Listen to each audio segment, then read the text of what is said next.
Olá, eu sou a doutora Tatiane Faria, sou pesquisadora e professora e trabalho na área de hormônios, esporte e estética. E esse canal é um canal feito para você que quer aprender com todo o conhecimento científico o que realmente é ginecomastia. Então, antes disso, dê seu like. Se você não está inscrito, se inscreva, porque assim você vai receber as notificações e o mais importante, compartilhe essa informação com seus amigos. É muito importante que a gente saiba falar disso e que a gente saiba falar com a pessoa certa. O que é ginecomastia? Ginecomastia é o desenvolvimento das mamas no homem. A mulher naturalmente consegue fazer isso, porque ela tem aromatização no seio, ela consegue produzir estrogênio e, consequentemente, desenvolver suas mamas.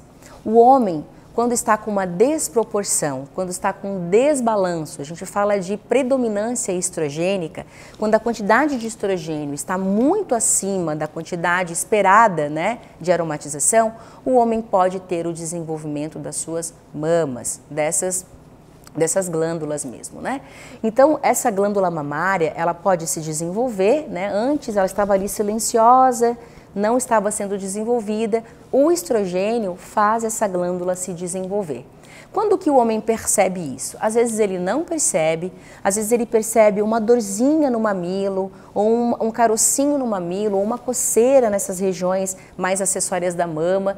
E isso pode acontecer não só durante o uso de um esteroide, mas ele pode ter isso na infância, ele pode ter isso na puberdade, ou ele pode ter isso lá na idade mais senil, quando já está mais velho, quando a proporção de estrogênio e testosterona também decai muito.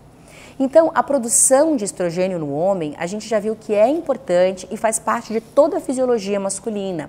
Mas quando ele tem uma concentração de estrogênio no sangue acima do que é esperado, ou seja, um desbalanço, acima do que é esperado de concentração de testosterona, ele vai ter o que a gente chama de ginecomastia, o desenvolvimento das suas mamas. E isso é importante para o homem porque a ginecomastia traz um prejuízo emocional muito grande. Algumas vezes a ginecomastia só é tratada através de cirurgia. Tem ginecomastias que elas fibrosam, elas formam um tecido fibroso e que ele só é realmente removido através de uma cirurgia. Essa cirurgia é uma cirurgia muito delicada, às vezes você precisa de um acesso axilar, o homem precisa ficar inativo por algum tempo, sem treinar, e isso prejudica muito a autoestima masculina. Mas é importante a gente entender que tem homens que não vão ter problemas com isso, Ou porque já estarão precocemente, controlando essa aromatização, que eu acho realmente um grande risco. É muito comum a gente pegar protocolos, de androgênios, de esteroides, e o médico já prescrever de antemão um inibidor de aromatização, ou um SERM, um tamoxifeno, um clomifeno, ou um anastrozol, pensando em controlar os níveis de estrogênio. Isso não é uma forma muito inteligente de se fazer, não. Primeiro precisa conhecer quais são os níveis estrogênicos desse homem. Porque se ele tem testosterona alta, ele vai ter um estrogênio alto. Quando esse desbalanço realmente começa a ficar muito desproporcional, ou um estrogênio muito elevado, muitíssimo elevado, aí seria interessante o médico estar já intervindo, se não houvesse, claro, já um histórico, de estrogenização prejudicial instalada nesse paciente.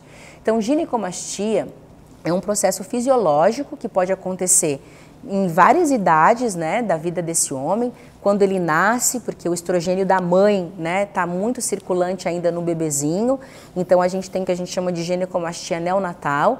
Ele pode ter isso na puberdade, quando os níveis de testosterona e estrogênio estão se equilibrando, e lá na velhice, quando ele diminui a testosterona e ele acaba aumentando os níveis de estrogênio. Porém, nós estamos falando do quê? De uma ginecomastia provocada pelo uso de esteroides. Então é importante que você cuide principalmente de drogas aromatizáveis. Quem são as drogas facilmente aromatizáveis? Os derivados de testosterona, os ésteres de testosterona são altamente aromatizáveis. Então, se você está usando cipionato de testosterona, enantato de testosterona, fenilpropionato de testosterona, todos esses ésteres derivados de testosterona, eles são muito passíveis de serem aromatizados. Mas se você controla a dose, se você controla o peso corporal, se você controla o regime de uso, você consegue muito bem controlar também esses índices de ginecomastia. Mas é importante que o homem também faça o toque, né? Que antes mesmo que esse tecido se evolua, se desenvolva, que ele já esteja sinalizando para o seu médico. Mas fique tranquilo, porque estrogênio, a gente não precisa silenciar ele no ciclo, como as pessoas estão imaginando. Estou vendo muita gente utilizando anastrozol, clomifeno, tamoxifeno, sem haver necessidade. Sua saúde óssea pode ser prejudicada, questões de libido podem ser prejudicadas, questões relacionadas a comportamento, cognição podem estar sendo prejudicados. Deposição de gordura corporal também pode ser prejudicada. Então fique de olho nesses excessos de drogas que são utilizadas dentro do ciclo ou no pós-ciclo, como é chamado de TPC.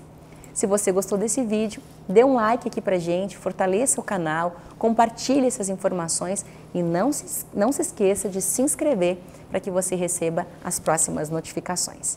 Um beijo e até a próxima!